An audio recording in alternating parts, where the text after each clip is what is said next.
More than 7 hours after the rescue and evacuation effort began, emergency workers were worried some people might still be trapped in the uppermost floors of the 110-story Twin Towers. People who by now would be scared. If there's somebody trapped out there, what must they be going through right now? Panic, a feeling of total isolation, the forgottenness. The world has just forgotten them and they're all on their own. All afternoon, they'd climbed the stairs going floor to floor.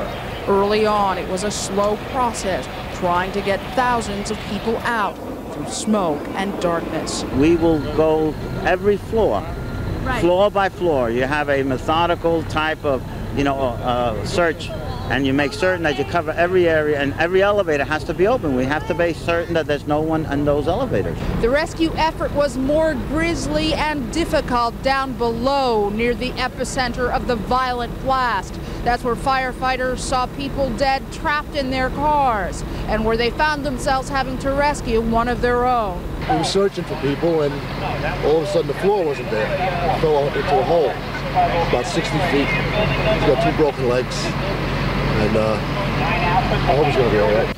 Firefighters tell us it was Kevin Shea who was injured. 2 years ago, he made headlines with this daring rescue. Tonight, he may no doubt be in pain. The sheer size of the World Trade Center made the rescue efforts a giant task. Firefighters say trying to reach those trapped on the high floors was a slow process because of the smoke and just the number of stairs they had to climb. But the biggest problems were near the epicenter of the explosion that rocked this financial center. We could hear some guy yelling to us on the other side of this tremendous hole. I imagine he could hear us. We were trying to make a racket. My company was trying to work around this tremendous hole to get to him. We were unable to. The structural damage is tremendous. I imagine he even had to come in from the other building or another area. But it was in the lower level of the World Trade Center where the fire was, where people were in most danger, and where the would-be rescuers found themselves in trouble. One firefighter found the floor collapsing beneath him. We were searching for people, and all of a sudden the floor wasn't there. It fell into a hole, about 60 feet. He's got 2 broken legs, and I hope he's going to be all right. Workers trapped on the highest floors of the World Trade Center say they kept waiting for rescuers to arrive, and they waited in vain.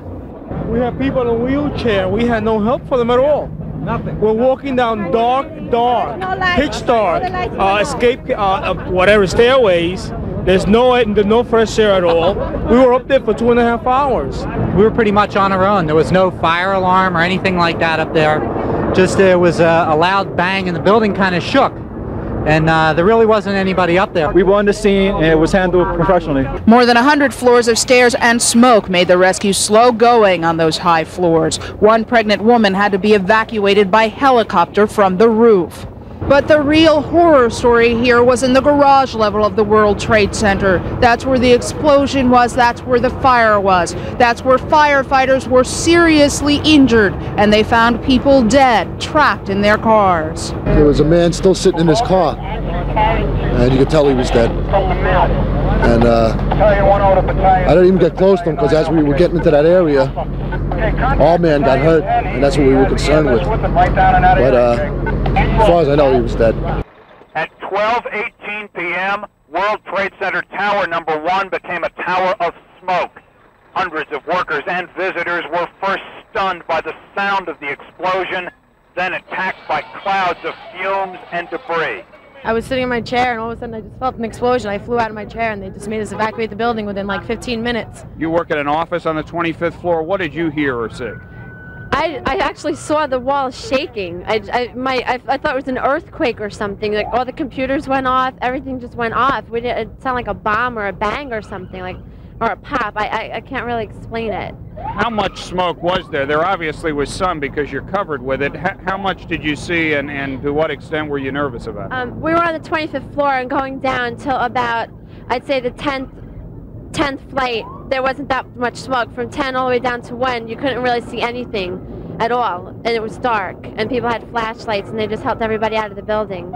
And was anybody telling you what to do? How did you know what to do? There was somewhat panic, but we just kept following everybody else down the stairs, and everyone was going faster, faster, and, you know, just telling everybody to cover your mouth and keep your head down. But it just kept getting darker and smokier as further you went down. Fire Commissioner Carlos Rivera says despite problems up and down both the Trade Center Tower and adjacent Vista Hotel, the explosion and fire happened in an underground basement. The fire was concentrated in one area in that B2 level, and what they were trying to do is to deal with the people that were trapped in the other areas because of the smoke condition in the upper floors. And where did the smoke go from all the way down there to where? Up to the 96th floor. We had people that self-evacuated. From the 96th floor, we had people from the 48th floor that firefighters removed. Arriving ambulances were confronted with 2 dead victims, literally hundreds of injured, and at least 15 hurt seriously by flying debris. It was the first fresh breath of air these people had inhaled in hours, and the first time they could see anything more than the person on the stair in front of them. But as they emerged from the smoke-filled stairway, their faces darkened with soot, handkerchiefs covering their mouths, the fear began to fade into anger. That place is a death trap. Let me tell you something. There was smoke where there shouldn't be smoke. I was on the 107th floor, and we heard the bang, and that place filled up in 5 minutes. Well, first we was told to go down the wrong stairwell. Then we came back and went down the right stairwell. Falling glass rained from above. People still stuck upstairs forced to shatter windows in order to breathe clean air. That created a dangerous path for those waiting to evacuate the building and those on their way out. Keep on walking, thank you very much. Hundreds were stuck on elevators in the World Trade Center. Only some of those were able to work their way to a nearby floor, where they too had to begin the dangerous trek down the long, darkened, smoke-filled stairway. It was tough to breathe, very tough to breathe. Coming down the stairs, your eyes were burning. Nobody was spared from the smoke-filled climb down the stairs. One after another, pregnant women emerged, some after inhaling the smoke inside for hours. You were with 2 women? 2 women, one of them 2 pregnant women, and I was taking the rest down. We were making a chain down with the pregnant women. Did you think it's the worst thing I could ever say could ever happen to anybody, because there are a lot of people still up there that aren't going to get down for hours, and the smoke is extremely thick. It was an endless stream of people that continued for hours, emerging from the stairwell, soot covering their faces, and stepping for the first time on the ground floor. For some, it was a journey that started 100 or more floors higher, a darkened, smoke-filled staircase, their only lifeline to safety. We were all breathing this down. We had hot people up there. We didn't have anybody taking care of them. I'm telling you, it was a mess. There were people injured and no one taking care of them. Nothing. They let the women who were pregnant go on down, and everybody held their calm, did real well. Just the smoke was terrible. And many of those women were in no condition to be breathing smoke or walking down 100 flights of stairs. It didn't stop. The smoke was getting thicker, thicker, and thicker. As you went lower? Yeah. You were with 2 women? 2 women, one of them 2 pregnant women. Once outside, clear of the smoke, broken glass rained from the floors above. People still stuck in offices above, breaking windows to get clean air. Help each other out. Keep on walking, thank you very much. It was terrible. I came from the 64th floor in the aviation department, and it was miserable. At first we was told to go down the wrong stairwell. Then we came back and went down the right stairwell, but it was really a scary experience. It was lunch hour when hundreds of World Trade Center workers and visitors normally flood the exits, but usually not like this.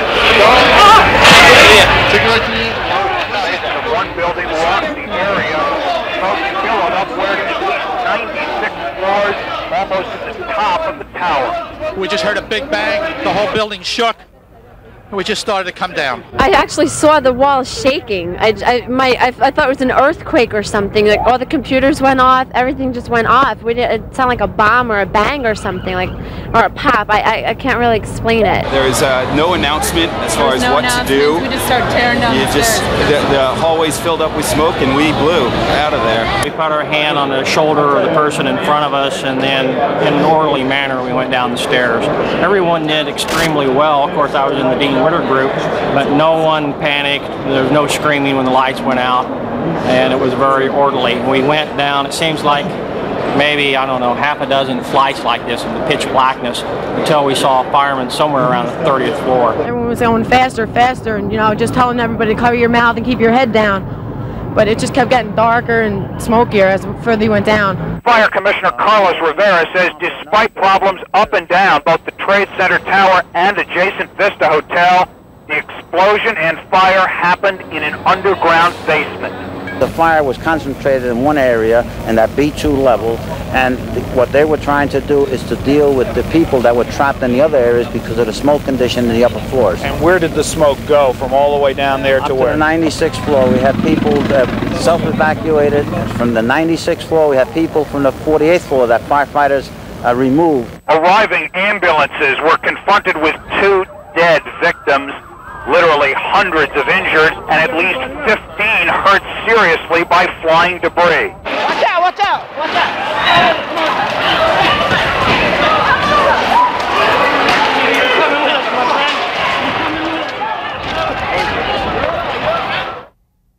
A school bus full of kids has never been such a welcome sight as it was tonight at PS 95. And when the doors were open, it was pandemonium of joy. Come on, sweetheart. Come on.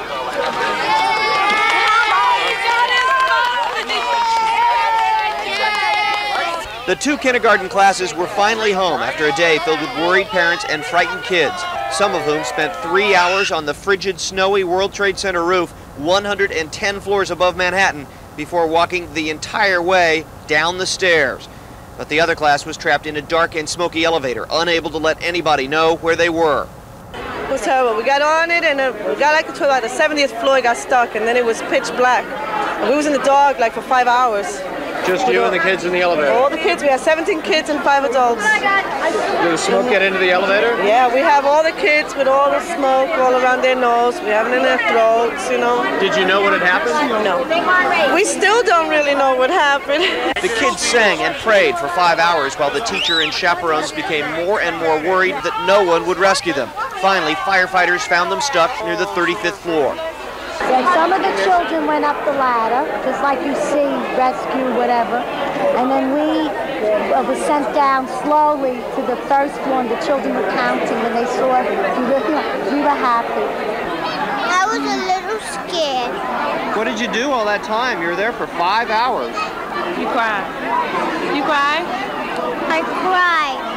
Parents who did not know where their kids were until 7 o'clock tonight also cried a bit, and all those 5-year-olds finally made it home. The only thing I was thinking about was my child. That's all. What did you think when you saw her coming off the bus? I was happy that she was all right. And I'm glad she with me today. First I hear they're outside waiting for the bus can't get to them. Then I hear that it's not confirmed they're out of the building, that they're in the building. Now I hear they're being escorted down the stairs. All afternoon, parents sorted through the misinformation and waited not so patiently inside the lunchroom. No one had a clue what had happened to the kids until the bus pulled up and we all heard their amazing story. The elevator broke down, so we had to stay there for about 6 hours. When you were in it? Yeah. What did you do in there for 6 hours? We panicked.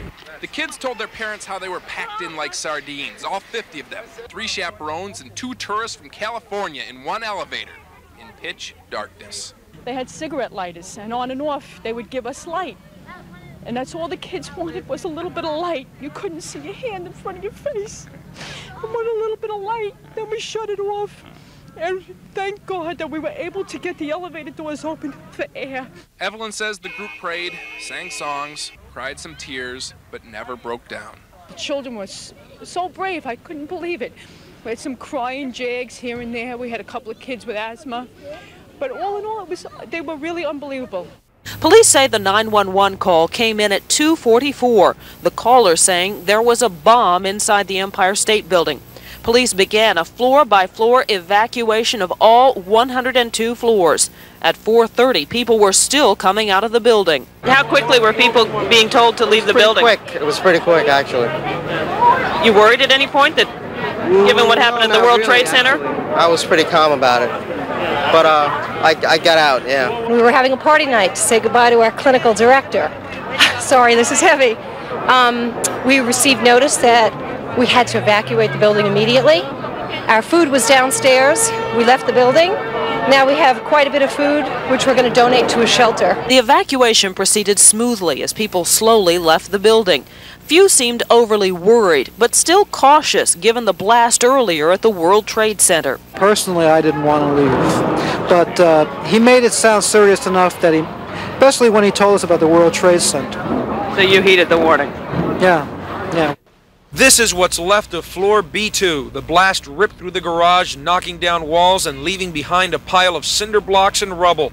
In most areas, it still looks like a dark, steamy dungeon full of smoke. There is no power in the sub-basement as firefighters clean up the area. You can see large holes in what used to be 24-inch concrete slabs. Even at this late hour, no one is sure if this area is safe. In case it is unstable, we don't want to have any injuries. Shortly after the explosion, emergency workers and Port Authority police rushed down into the PATH station. There were reports of people stuck in the trains, but in the confusion, no one knew what they would find. It's dark, it's wet, and there's a few people in there, and they're not sure how many. We got a couple out, but I don't know how many people are left in there.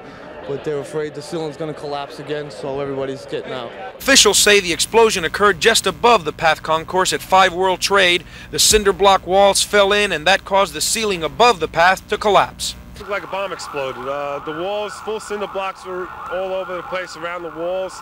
The escalator was literally covered. They were looking for people underneath the trapped debris, but thank God they must have got everybody out. I was blown across the room.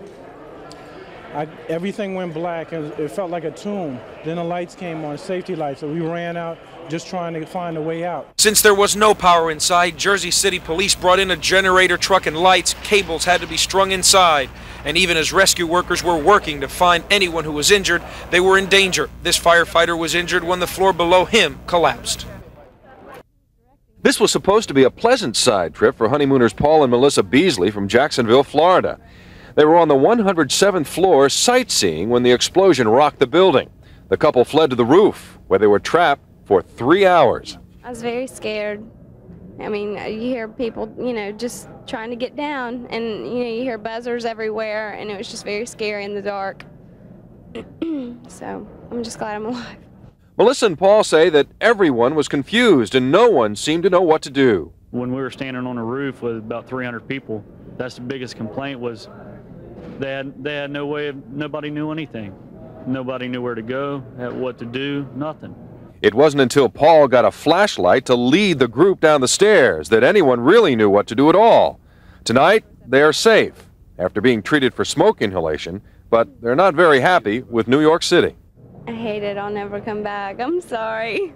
I'm sorry. I really don't like it. I mean, I don't know. I just feel like no one knows what's going on here. No one knows where they're at and how to get anywhere, and I'm just really miserable. But maybe I've just had a bad experience.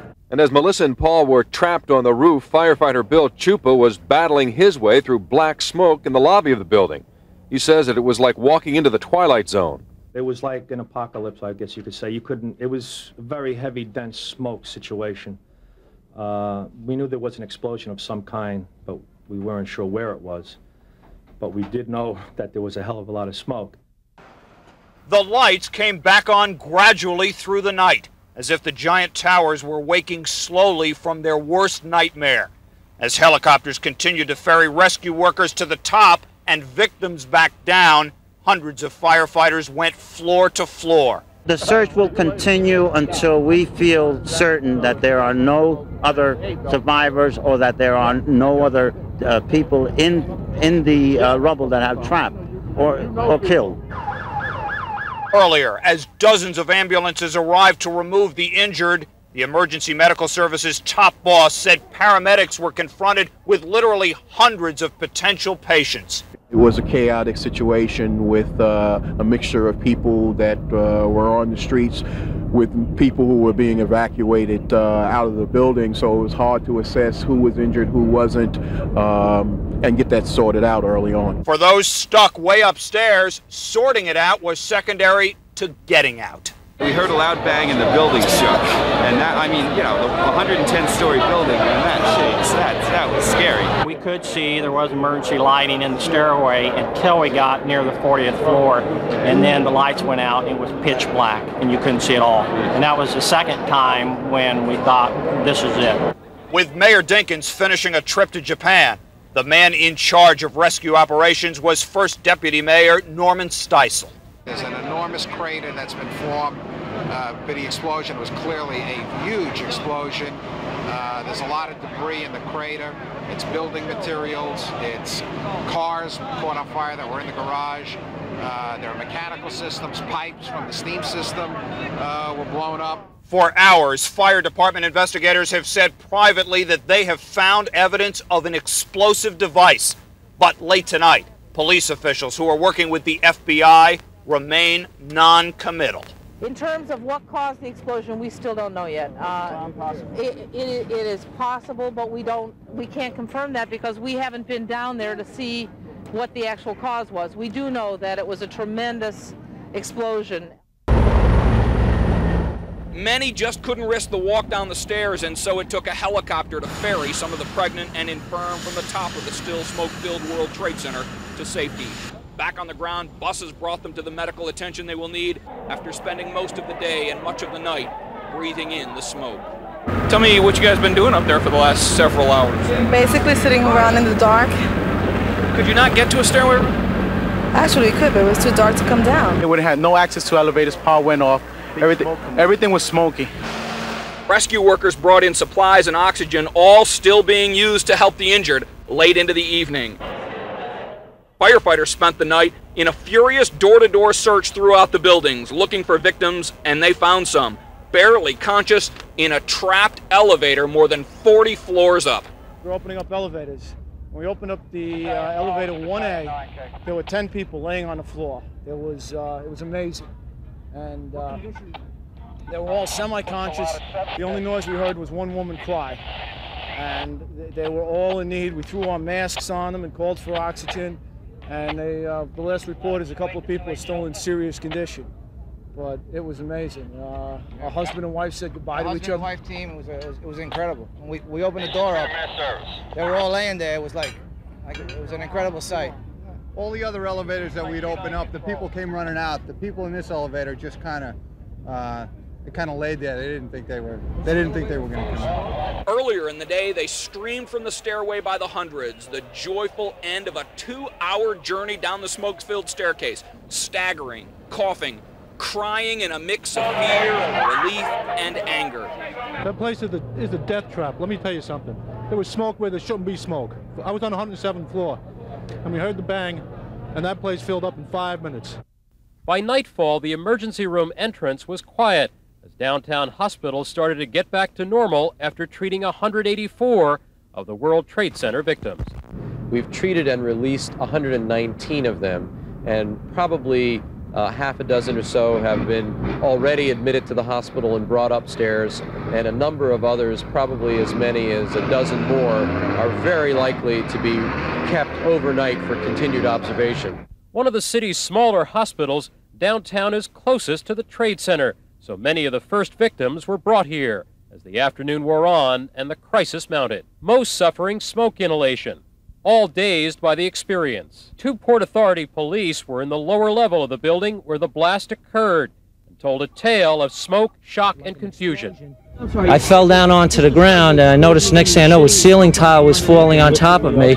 And I was like covered with some ceiling tile and construction debris. I just heard the bang, I got flipped up in the air, and then everything came down on me. For the victims who work on the upper floors of the World Trade Center, the shock came slower in the form of creeping black smoke, but the fear was every bit as real. It was hard to see anything. It was just like all smoke and just, you could barely see where you were going. Did you see any of your other colleagues? Were they hurt?